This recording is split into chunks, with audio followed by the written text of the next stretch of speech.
xogayaha warfaafinta xisbiga mucaaradka ee Ucud Yuusuf Kaysa Cabdilaahi oo maanta la hadlay telefishinka Hoonkii ayaa waxa uu faahfaahin ka bixiyay socdaal gudoomiyaha xisbigaasi Engineer Faysal Cali Waraabe oo ku jooga magaalada Nairobi ee caasimadda waddanka Kenya iyo waliba kulamo uu halkaasi kula qaatay mas'uuliyiin kala duwan sidii caadada sunnaha iyo dhaqanka u ahayd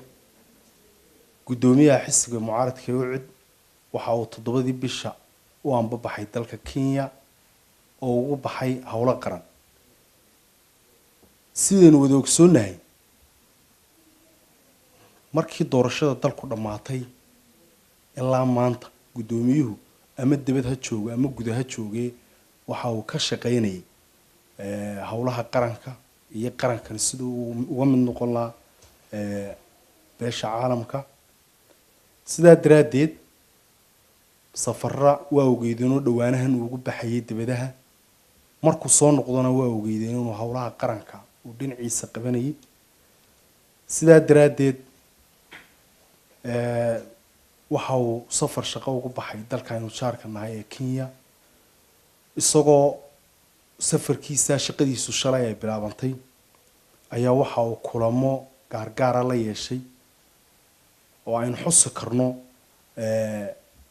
ay ka mid yihiin xogayaha ONLF iyo Cabdikariin Sheekh Muuse qalba dhagax oo xalay la kulmay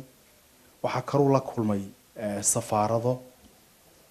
isagoo ay u qorsheysan tahay inuu la kulmo badiba safaaradaha beesha caalamka u fadhiya dalka Kenya safaaradaha haddaan xuso uu la kulmay waxa kamida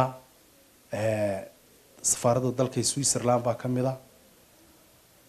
waxa kamida dalka Canada safaaradeeda kamida waxa isna u qorsheysan ilaa berri inuu la kulmo xildhibaano dalka Kenya oo ay hogaaminayso